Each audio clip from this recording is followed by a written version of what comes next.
It's time! This is Slam, Smok'n Radio. Because I'm going to break every rule that you put in front of me until you throw me the hell off the air. Professional wrestling and mixed martial arts, news, events, rumors, and more. I'm breaking the fourth wall. Hosted by the Franchise Playa. It was a catchphrase of yours that you said all the time.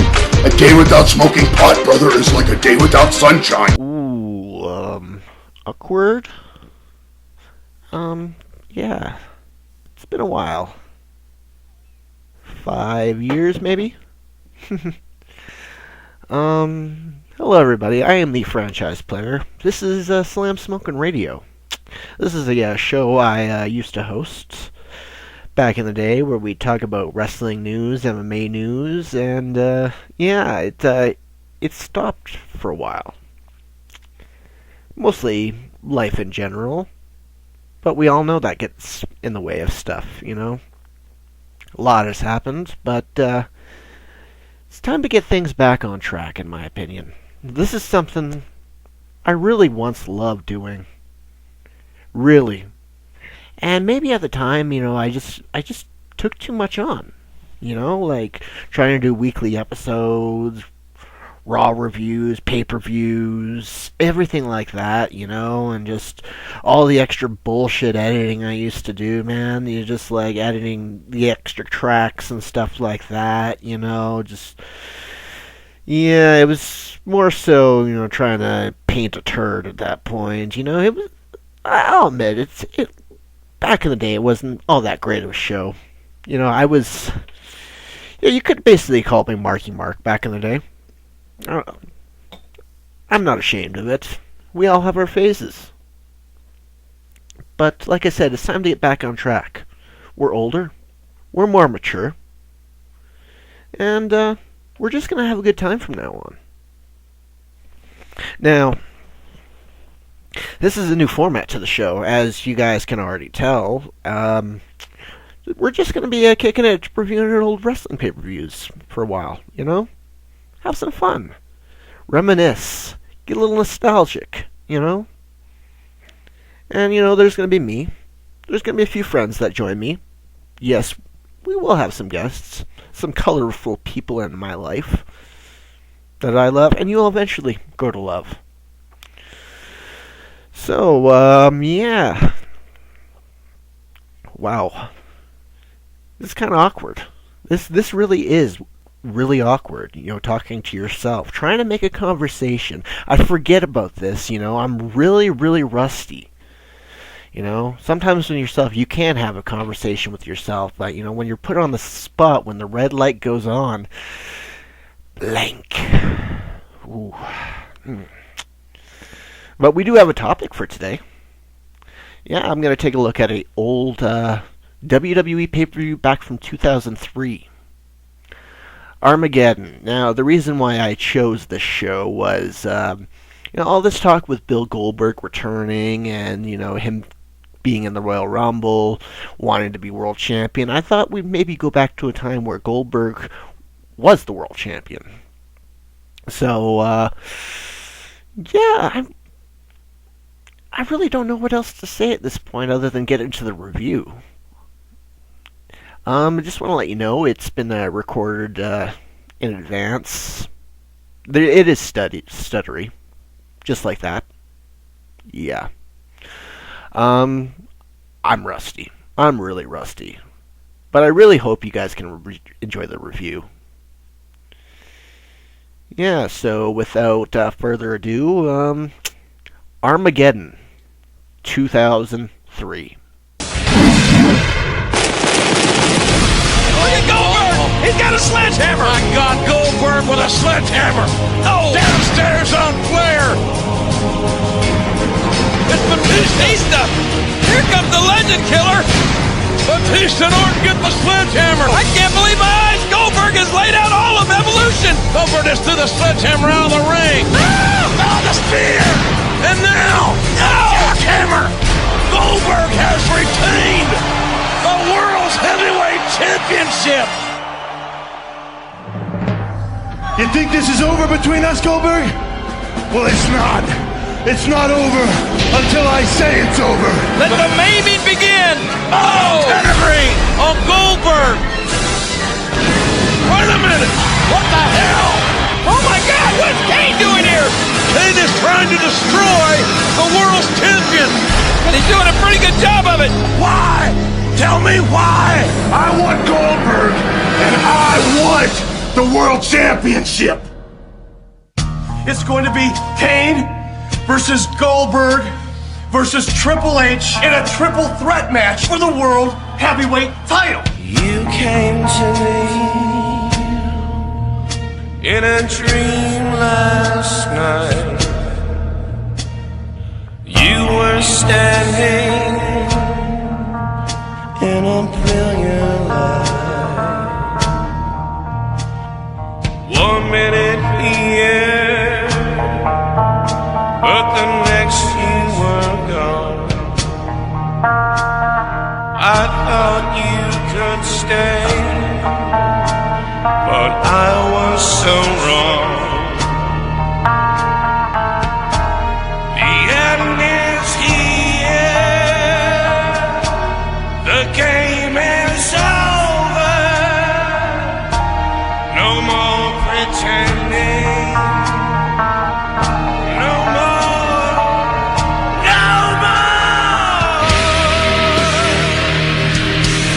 The end is here.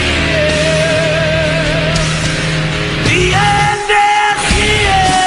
There is nothing that can stop me! I'm gonna come out on top. I'm gonna win because that's what I do. That's what I always do. Either you two punks got the guts. Let's get it on right here, right now.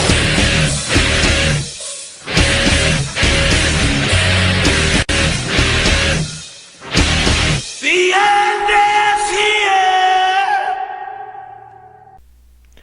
Armageddon 2003.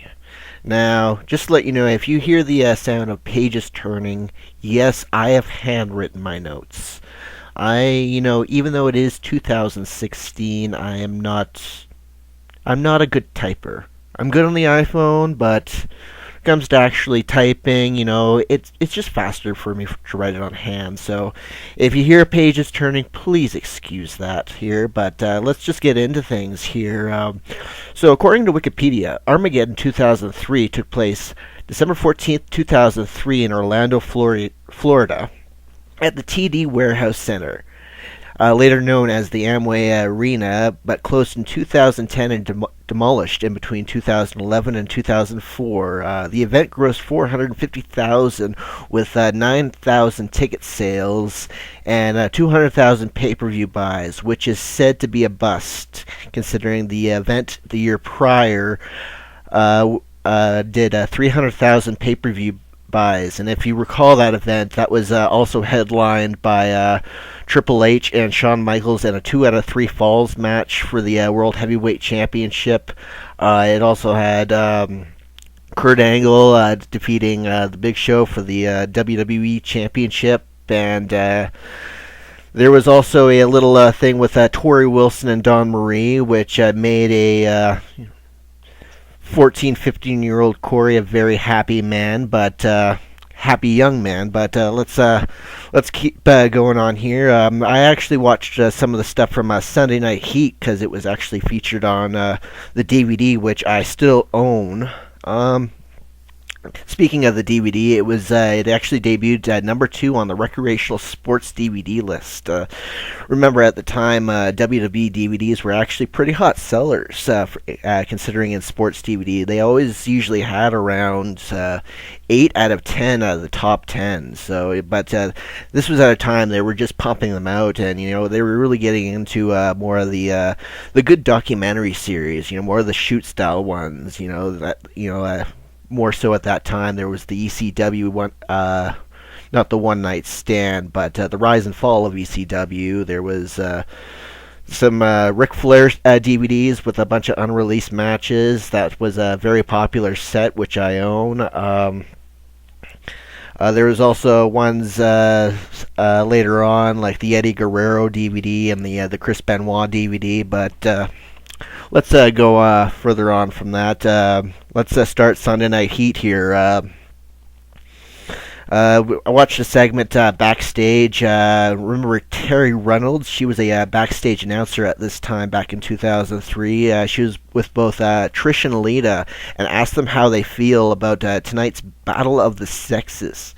Trish just feels hurt about the whole thing, and Lita just wanted to say at least they know the truth. And just wanted to remind the fans that Christian never got to third base. He never even picked up a bat. And as far as the match goes, they never wanted it, but tonight they're going to go out swinging. There's going to be more to come. Matt Hardy is backstage watching himself distract Lita in a match on Raw, costing her the match. And he was bragging about dumping her to the boys in the locker room till Maven walks in and says it doesn't matter what happened between him and Lita behind closed doors, but what he did made him look like a coward.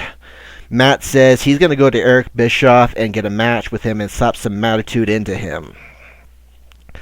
Sunday Night Heat, the match on Sunday Night Heat was Rico and John Heidenreich. And this was a time before John Heidenreich debuted, with all the poetry and the creepiness and stuff like that. Jim Ross notes he comes out with tights, the colors of the New Orleans Saints. That's where he was. Lawler responds by saying Rico is wearing the colors of Tammy Faye Baker. JR says her sideburns weren't as dense.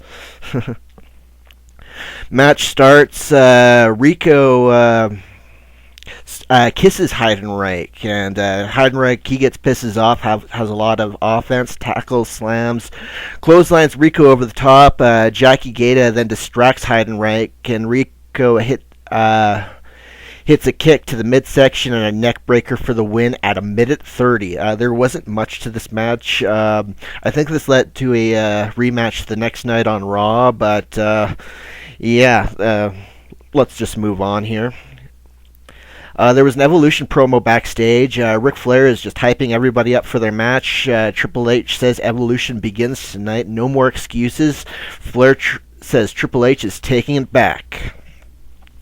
And from there, we go to start the show. Lillian Garcia sings the national anthem, coming off the capture of Saddam Hussein, actually, earlier that day. We have the opening video for the pay-per-view, and JR welcomes us to the show. And right off the bat, we have Mark Henry and Teddy Long coming out together to Long's old theme song. We got a rivalry that started with that when Henry eliminated Booker T at Survivor Series, and they later battled in the Salt Lake Street Fight on the Raw Roulette special that they did. And personally, I really remember Raw Roulette. It was a fond time, Raw wasn't all that good back in the day, but I loved the Raw Roulette gimmick. You kind of wonder how they were able to gimmick the wheel to land on the particular matches and steps and stuff like that, and it just made for an exciting night always when they do a Raw Roulette. But let's go on. We got Booker T then comes out to his generic WWE theme back from the old video games, back when they didn't have the copyright to the theme he's most known for, and it was just pretty much just a blatant rip-off of the song, just to a kind of a extra catchy little beat. I don't know. I never liked it, and it's just one thing that always stood out to me in the video games, when they just it just always took away when they'd have these fake made up versions of the actual theme song. Same with Ric Flair when they had that old WWF late 90s theme for him instead of the whole song he usually comes out to. I don't know what it's called, but anyways, Mark Henry versus Booker T. Henry began manhandling Booker in and outside the ring. Booker was thrown into the steps. But Booker then drop kicks the knees while on the apron, and then dived out to the floor onto Henry. Booker then hits a top missile drop kick, gets a 2 count. Teddy Long gets a distraction on the apron. Henry takes advantage from there. Henry working on the back with a modified bow and arrow. Henry then guillotines Booker T by jumping on him on the ropes. He covers him for a 2 count. Booker then hulks up out of a headlock, but gets into a bear hug by Henry. Booker escapes into a clothesline from Henry. Henry misses a leg drop. Booker comes back with kicks and hits the scissors kick for a 2 count. Henry then takes advantage with clotheslines. Henry with a leg drop for a 2 count, hits a sloppy powerbomb for a 2 count. Booker comes back and hits the scissors kick for a 3 count, and that is the end of the match at 10:20. And I know I was stumbling like a bitch during that entire match there, but give me a break. This is my first show back in 5 years. Give me a break. There's way more to come here. So we go backstage where Eric Bichoffs is there, and he says that's not how he wanted to start off the night, but he knows he can count on Y2J and Christian. Christian thanks Bischoff for the match. Jericho is not too excited. Christian says they didn't accept their flowers and cost them the tag team titles. Bischoff tells them to have a good time out there. Jericho speaks up, and in that moment Mick Foley's entrance music plays in the arena. Co-GM Mick Foley comes out in a suit with a Christmas tie, and then he gets his cheap pop. Says he has to say something special for his first pay-per-view as Raw co-general manager. Says he's got some good news on the petition to bring back Stone Cold Steve Austin. It now has 1 million signatures, as he did the Dr. Evil mocking. He wants to celebrate and asks if anybody wants to celebrate. Then Stacy Keibler comes out in a cheerleader outfit. Her and Mick Foley do cartwheels until Randy Orton's music plays. Flair and Orton both come out. Randy wanted to compliment the ungraceful cartwheel and hopes he didn't hurt his arm so he can count 3 for him to win the Intercontinental Championship. Randy says the party's over. Stone Cold is gone because he won the Survivor Series match, and the petition is over. It's time for him to collect the Intercontinental Championship. Foley takes off the jacket and shirt to reveal a homemade referee shirt and starts the match as soon as RVD comes out. So the match starts. Intercontinental Championship. Randy Orton versus Rob Van Dam. RVD tried to get the early advantage, but Orton escapes the ring. Orton comes back and chain wrestles. Both of them go back and forth into a stalemate. Back and forth offense leads to RVD off the top with a crossbody down for a 2 count. Orton gets the kick from the apron to the floor. RVD with a cannonball suicide dive onto Orton. RVD springboard leg drop for 2. RVD then goes to the top rope. Orton pushes him off to the floor. Orton then goes down to the floor and hits this picture-perfect drop kick right to the chin of Rob Van Dam. Throws him into the ring, gets a 2 count from there. Orton starts choking RVD on the rope back, and Mick Foley comes off of him actually, Mick Foley pulls him off at the 5 count. Sorry. Orton stomps in the corner with a vicious whip into the other corner. RVD then counters and comes off with a crossbody for 2 count, but Orton counters and goes on the offense. Orton taunts the crowd after going for a huge clothesline and goes for the pin at 2 and stays wearing RVD down. RVD then gets the quick roll-up for 2, then a side slam into a split-legged moonsault for another 2 count. Orton back on RVD with a side headlock. RVD hulks up, trades punches, and kicks Orton down. RVD then mounts Orton in the corner for 10 punches, then goes into the other corner with a monkey flip. RVD hits the Northern Light suplex for a 2 count. Orton gets followed outside of the ring and laid out in the guardrail as Van Dam goes to the apron for the spin kick and nails it. Orton then gets tossed into the ring. RVD follows and gets a kicked and given a DDT on the second rope. Gets a 2 count. This kick out seems it was a little botched because RVD tried to grab the bottom rope, but he actually couldn't reach it. Orton misses with a knee, and RVD rolls Orton for a 2 count. RVD hits Rolling Thunder, then drop kicks Flair out on the outside as Orton used a backslide on RVD for another 2 count. RVD hits a wheel kick and then crawls to the top rope.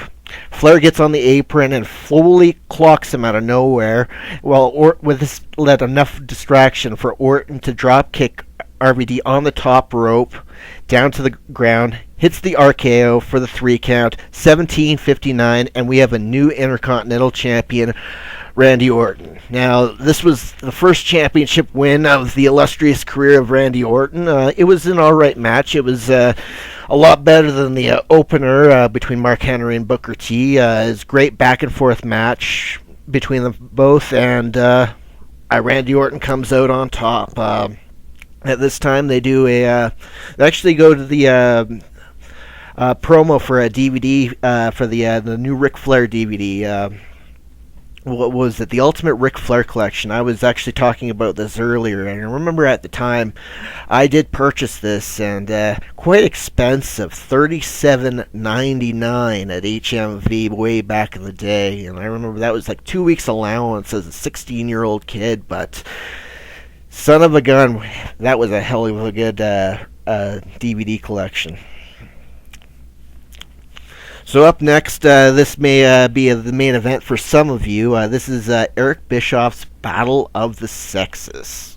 Hi, I'm Jericho. Hi. I thought you could use some company. Oh, thanks so much. I'll keep that. Thank you. No, seriously, like, what is going on between the two of you?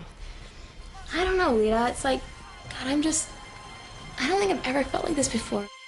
I can't stop thinking about you. Night and day. All the time. I can't stop thinking about you no matter what I do.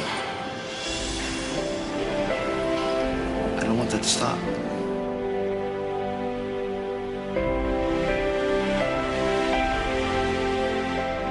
What about you and Christian, anyway? We are through! You don't have to go anywhere because I got you your job back. You're not fired. I used the favor that Eric Bischoff gave me to get you your job back. For me? You did... Yeah, it's no big deal. Just... Thank you. Thank you.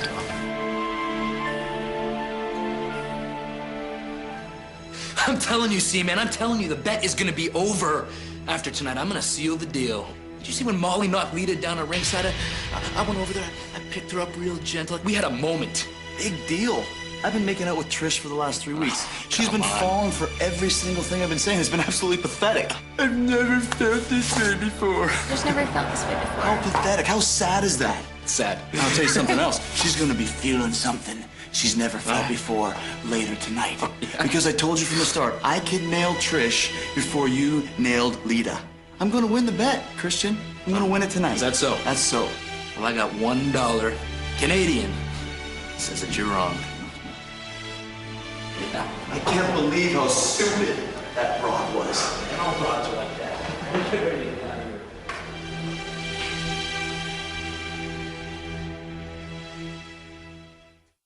Lita, Trish, there's a lot of rumors flying around that you two are mad at us. We really, really hope that that's not true. But look at your faces. I mean, what did we do to you guys that would make you feel this way? Okay. You're mad at us because of that bet? It was just a joke. I mean, come on, Trish. You know the chemistry that we have.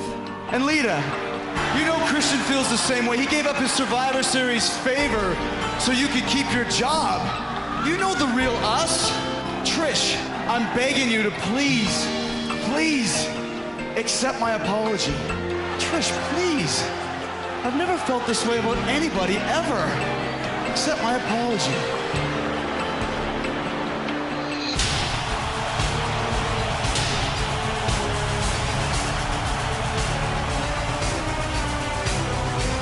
Did you two really have a bet to see who was going to get lucky first? You're damn right it was a real bet, and I was just about to close the deal with Lita. I can't believe this. You've got to do something about this, Eric. At Armageddon, we've got a tag team matchup. It's going to see Christian teaming with Chris Jericho.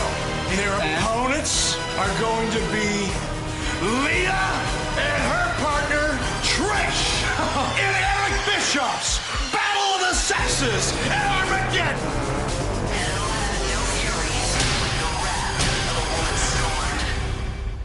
Trish and Y2J start the match. Jericho tries to explain his actions, while Trish slaps and kicks him until Jericho catches her and spanks her over his knee. Trish back in being aggressive, Jericho throws her into the corner. Trish counters with a head scissors and a drop kick as Jericho tags in Christian. Christian aggressively pushes Trish into the corner and calls for Lita to make the tag with kissy faces.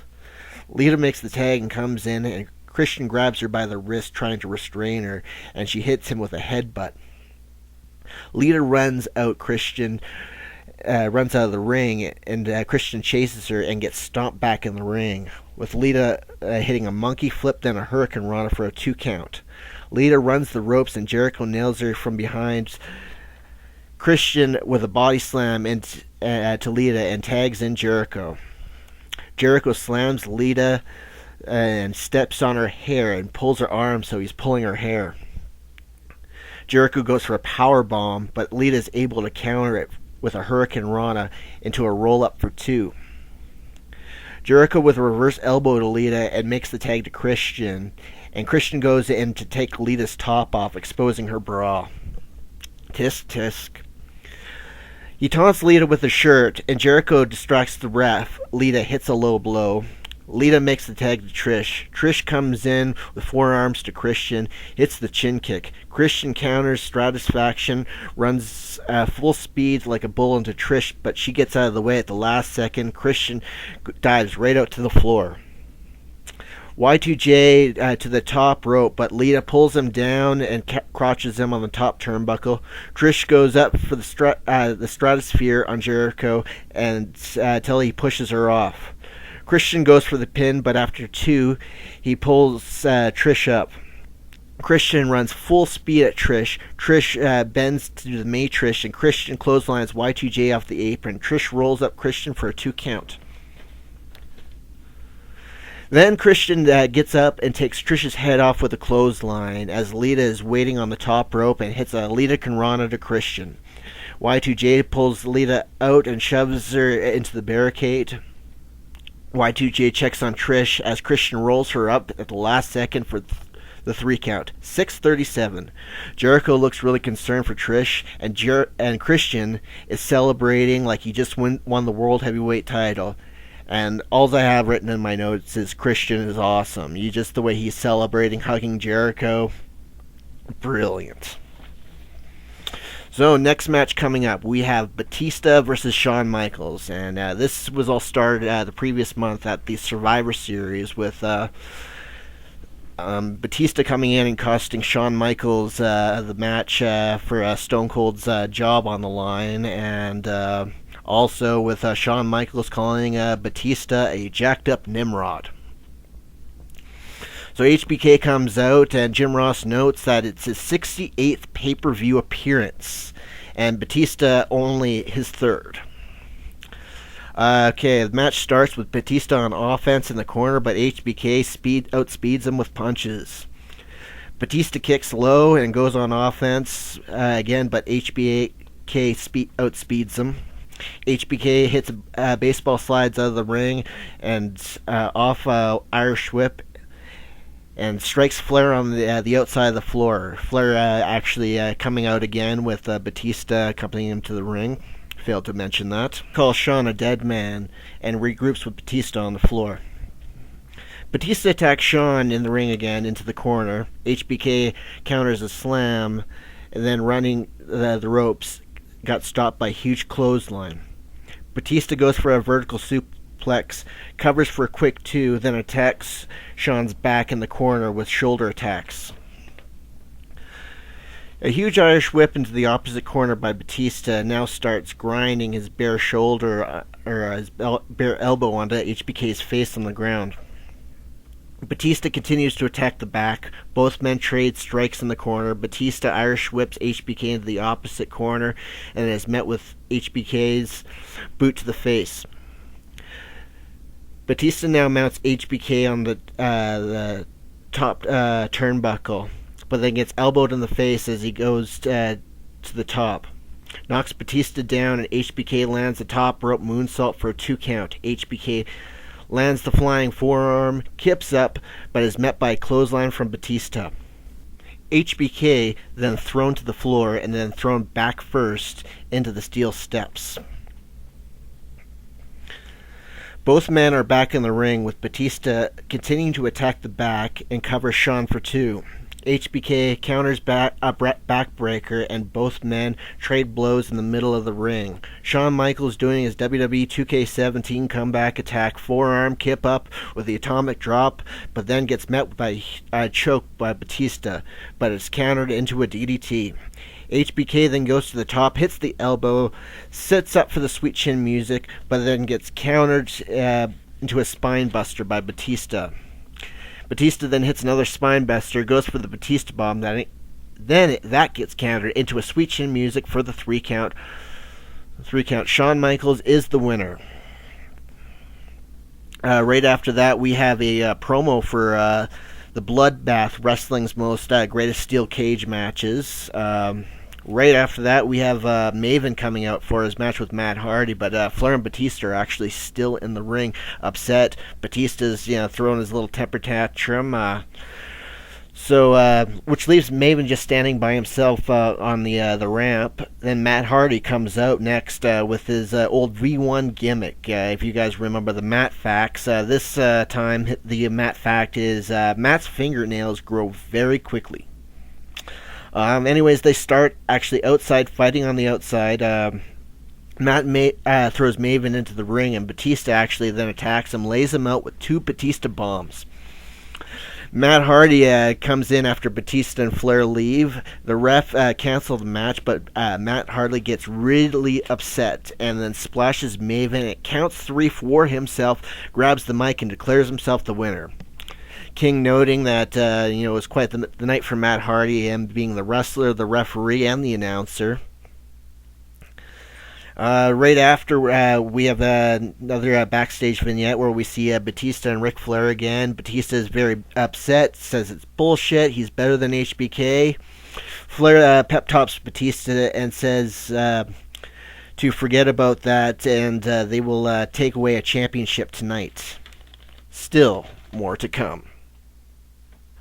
Tag team turmoil. There's a lot going on in this match here, so I'm just, unless there's something I think is important to note or something at the time, I'm just gonna say who was in the match there, the quick finish here. So it starts off with La Resistance, which was at the time Rene Dupuis and Rob Conway versus the Hurricane and Rosie, also known as the Superhero in Training, or the acronym SHIT.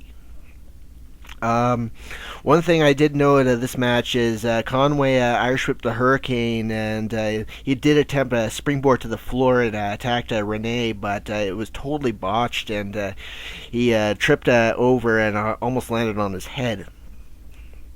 The finish at 3:16 was the Hurricane and Rosie hitting their double team move, which was Rosie Mount sitting on the top turnbuckle, while Hurricane steps on top of Rosie's shoulders and hits him with the big splash. Out next was Mark Jindrak and Garrison Cade. Their entrance music hit, but they came through the crowd and jumped them from behind, with Garrison Cade rolling up the Hurricane and only lasting 18 seconds. So Rosie and Hurricane have been eliminated, and out next, Val Venus and Lance Storm taking on Jindrak and Cade in tag team turmoil. During the match, Storm getting the boring chants, because that was part of the gimmick he was doing at the time. The match ended with Jindrak pinning Venus, while Cade held his foot down on the outside after a vertical suplex. The champions came out, the Dudleys. They came out After that match, which ended at the 7:17 mark, the Dudleys defeated Jindrak and Cade with a 3D to Jindrak, and Bubba covers for a 3 at 11:29. Finally, it was the Dudleys versus Steiner and Test. The finish to that was Bubba hitting the Bubba Bomb onto Test. Devon covers him for the 3 count. The match is over. The Dudleys are declared still the World Tag Team Champions as Bischoff comes out right after the win. Actually introduced the final team of Batista and Flair. And then Batista and Flair defeated the Dudleys at 20:48. Flair puts Bubba into the figure 4, and Devon gets a Batista bomb for the 3 count. New tag team champions. And Flair saying what he said earlier to Batista, that they would leave with championship gold. Right after that, we had a promo for the book WWE Unscripted. It was that old big coffee table book that they put out. It was an excellent book. I actually still have it. Lots of great pictures, lots of little stories, but at the time it was $85 Canadian. It's outrageous. I actually ended up winning a copy through a contest that a TV channel here in Canada called The Score at the time, now known as Sportsnet. They were having a little contest. I entered a raffle, and I won it. Let's move on. Up next, apparently it was... actually, I'm sorry, I'm getting a little bit ahead of myself. We actually had highlights of a press conference for the SmackDown brand talking about their first Christmas in Iraq tour. Everybody being very excited for that. And then coming up next, apparently this was actually just added to the show at that apparent time. Women's Championship on the line, Molly Holly versus Ivory. At the beginning of the match, Ivory goes for early covers, roll-ups. Ivory hits the crossbody from the top for a 2 count. A slingshot to Molly over the top. Ivory with the somersault senton from the apron to Molly. Molly gets back into the ring and gets her first offense by drop-kicking Ivory's legs on the apron to the floor. Molly brings Ivory back into the ring, gets a 2 count. Northern Lights suplex to Ivory for another 2 count. Molly starts working on the arm of Ivory. Molly hits a vertical suplex for a 2 count. Irish whip to the corner, followed off by handspring elbow to Ivory. 2 count yet again. Molly takes off the top turnbuckle pad. Molly tries to put Ivory's head into the turnbuckle, but is countered. Molly's head goes into it. Ivory goes for the roll-up, 2 count only. And then Molly rolls out and pins Ivory for the 3 count out of nowhere, holding the tights at 4:23. This match actually really did feel rushed. The crowd did not get into it at all. There wasn't really much invested in this. I just really felt like they were going from move to move to move. There wasn't really much of a story to it. Just moves and pins. Yeah. But coming up next is the final match of the night, the main event for the World Heavyweight Championship, Goldberg defending against Triple H and Kane. I'd have to say throughout the entire night, Goldberg is probably the most over guy on the show, having lots of Goldberg chants throughout this match and the beginning. But the match starts with all 3 men eyeing each other up. Triple H trash talking as fans yet are chanting Goldberg. Triple H then spits on Goldberg. Kane starts talking to Goldberg, eyeing him up, and Triple H attacking Goldberg from behind. Double team on Goldberg in the corner. Triple H Irish whips Goldberg into Kane clothesline to the midsection. The double team continues until Goldberg was able to knock down both men with clothesline and Kane with a shoulder block. Goldberg clotheslines Triple H over the top, which leaves Kane and Goldberg to go one-on-one back and forth with strikes. Goldberg slams Kane, then Triple H comes back with a double underhook suplex and gets a double underhook suplex from Goldberg. An uppercut to Goldberg followed off by a sidewalk slam by Kane. Kane then goes to the top. Goldberg meets him in the corner with a press slams Kane off, or he press slams Kane off the top and press slams Triple H as well into a power slam. Goldberg then sets up for the spear on Kane and then gets countered with a big boot. The double team on Goldberg starts again. Kane then hits a slam to Goldberg, and Triple H tries to steal the pin, and Kane throws him off. Kane then goes for a clothesline on Goldberg, but then he ducks and hits Triple H, sending him to the floor. Goldberg and Kane go back and forth until Kane gets the upper hand and signals for the chokeslam. Grabs Goldberg by the neck, and Triple H comes in with the chair to Kane's face. Triple H turns around and gets kicked by Goldberg, knocked down, and drops the chair. Goldberg slams Triple H and takes the chair and puts his ankle, teasing to break his ankle like Batista did a couple months prior before the match, before Survivor Series. Kane then comes and attacks Goldberg, throws Goldberg outside him, and then throws him into the steel stairs. Then he starts tearing apart the Spanish announce table. Kane goes for the choke slam on the table, but Goldberg counters and sets him up for the jackhammer. As he lifts Kane up, Triple H comes from behind and hits the chair to Goldberg's ribs. Kane then clotheslines Goldberg onto the table, which does not break. Kane grabs Goldberg and puts him back on the table, and Triple H goes onto the guardrail using fans' heads at ringside for balance, and comes off with an elbow to Goldberg, breaking the table. How would you feel sitting at ringside and, Triple H coming and standing up and using your head to balance? How would you feel about that? What if you weren't a Triple H fan? Think about that, just you don't want Triple H to get the upper hand on Goldberg, it's just push him off there, I digress, though. Where was I? Okay, the Triple H picks up the steel chairs and bends it around the ring post, slamming it, and then poses with the chair, then comes face to face with Kane. Kane asks what he's going to do with the chair, as Triple H tries to hide it behind his back for a little comedy spot. Triple H backs down to Kane, so Kane focuses back on Goldberg when Triple H comes from behind and sends Kane into the steel steps. Goes for the pedigree on Kane to the outside, but Kane's back body drops him on the floor.